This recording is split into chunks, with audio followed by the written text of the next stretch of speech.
You probably never think about it, but when playing any fighting game, some of the smallest features provide the biggest impact to a player's experience. And since we got the news that we are getting Dead or Alive 6 last round, and Team Ninja is working on Dead or Alive 7, many fans have been voicing their requests and concerns about the games, especially when it comes to crossplay and rollback netcode, which are incredibly huge features that could make or break both games. But for this video, I wanted to focus on some of the small and often overlooked features that really enhance the player's experience. Now make sure to like and subscribe, and let's get after it. And before we get into it, if you want to compete in the Tampa Never Sleeps DOA 6 tournament and you live in the US, go over and register.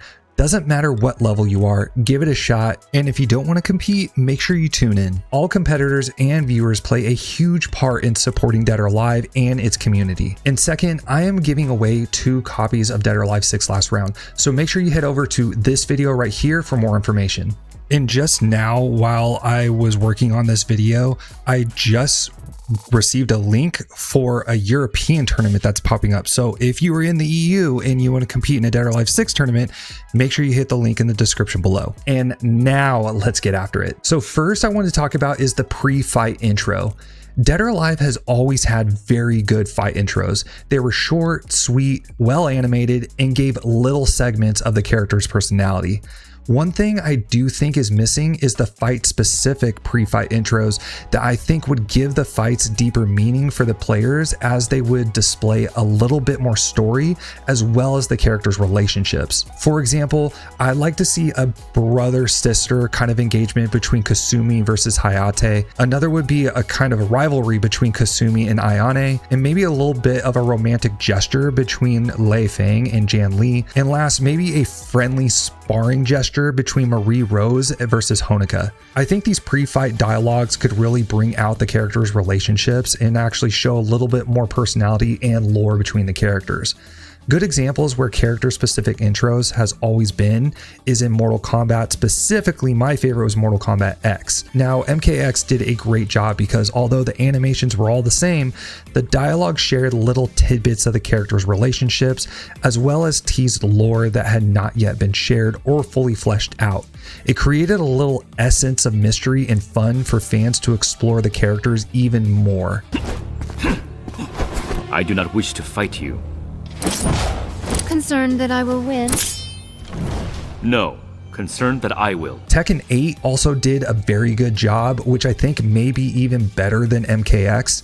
They don't really explore the lore as much as Mortal Kombat does, but rather give a little extra animation and dialogue to make the fights a little bit more personal, such as Nina versus Anna, Kazuya versus Jun, and my personal favorite is Jin versus Hwoarang.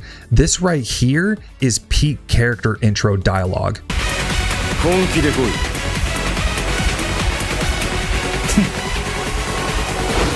It's short, it's sweet, and straight to the point. Now, I wouldn't expect every character to have a specific dialogue.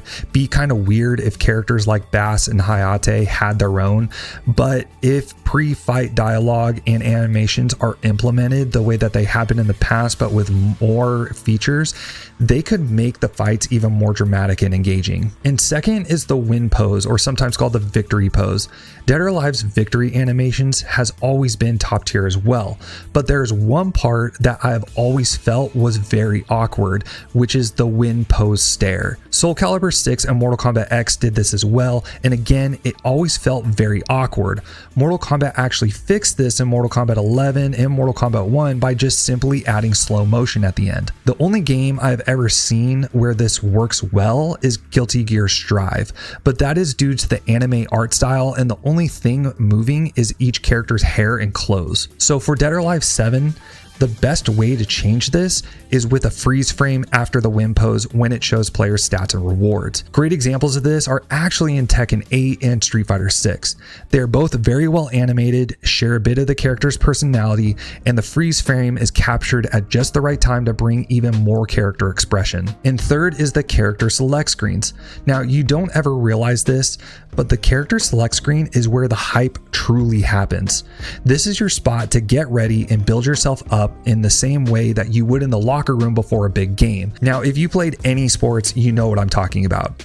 This is why the select screen, the animations, and the music is so important and really build yourself up before a match. I actually was not a huge fan of the Dead or Alive 5 select screen because the character icons were a little bit too zoomed in. It wasn't really enough to identify each character, especially if you are new to the game. If you played the game a lot, then yeah, you knew exactly where they were, but if you're new to the game, it's kind of hard to tell.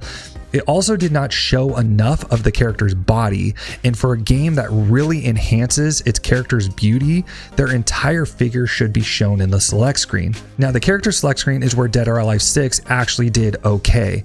The fight card before revealing the character was a decent way to identify them, but when the characters were actually displayed, it was also a little too up close, and the animations, in my opinion, were just a little clunky. They need to have subtle expressions and dialogue that share a little personality of the characters that are chosen. In my opinion, Street Fighter 6 did a great job at this. It showed the entire character's body, had a small animation when selected, and the music was also super hype. And now for battle damage. Well, it isn't battle damage per se, but there's not really a collective name for it. But this is referring to the dirt, sweat, and the water that is accumulated during the matches. This was actually a really neat feature that was done very well in Dead or Alive 5. However, I feel like it was done poorly in Dead or Alive 6. For one, they began to use blood, which I thought was an odd design choice. It wasn't to the extent of, say, Mortal Kombat, but blood is never something that should be shown in a Dead or Alive game. The dirt on the clothing and face was actually pretty good, but the weirdest part was the sweat and water. It was so minimal that all you would see is a few drops run down a character's face at the end of a match. So when it comes to displaying wear from a match, it either needs to be done entirely or not at all. Going into Dead or Alive 7, I expect battle wear to be displayed on the characters. However, I think it would look much better to see the sweat and water on the character's arms and face look semi-realistic, as well as the dirt accumulated on their clothes. And last is hit and sound effects. I wanted to save the best for last because this is one part that I actually focus really hard on when it comes to fighting games, because visual and sound effects actually magnify the fight even more and turn it into a much greater spectacle, as well as aid in visual and audio cues that help the players with the fight. First is visual hit effects. Now, I'm not suggesting that Team Ninja go as far as Tekken 8 and turn the hit effects into crazy particle bursts, but I hope they return to the way they were done in Dead or Alive 5, but with much cleaner and smoother visuals that can be accomplished in a more advanced game engine. Now, we don't know if they're going to use the Katana engine or if they're going to outsource it to maybe say the Platinum Games engine. I forgot what it's called, but with a modern, more advanced game engine, I feel like these can be done extremely well.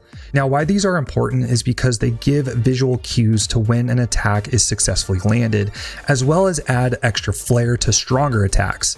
And when you have a game as fast, flashy, and fluid as Dead or Alive, these visual gestures help play a huge part in realizing you have successfully landed an attack outside of just the character animations. And now for my utmost favorite part, the sound effects.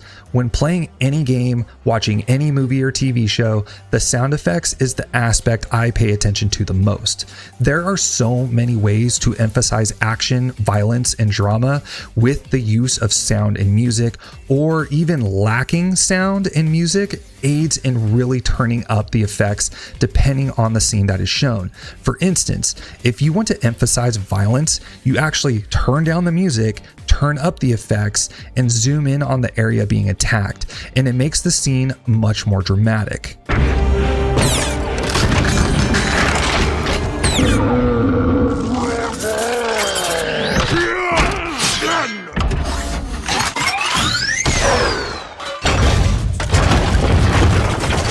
So for Dead or Alive 7, my hope is they hyper focus on these sound effects, which is where I want to turn the attention to Dead or Alive 5. If you listen to the short combo, you will hear 3 different attack sounds that change depending on their effect.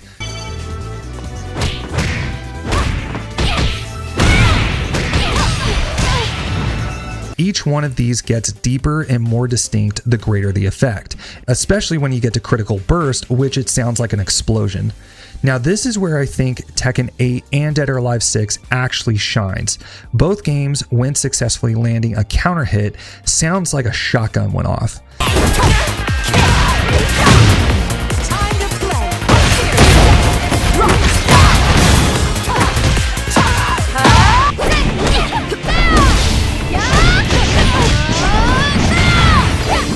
I feel that if Dead or Alive 7 enhances the sound effects in the game, it could audibly pull in engagement.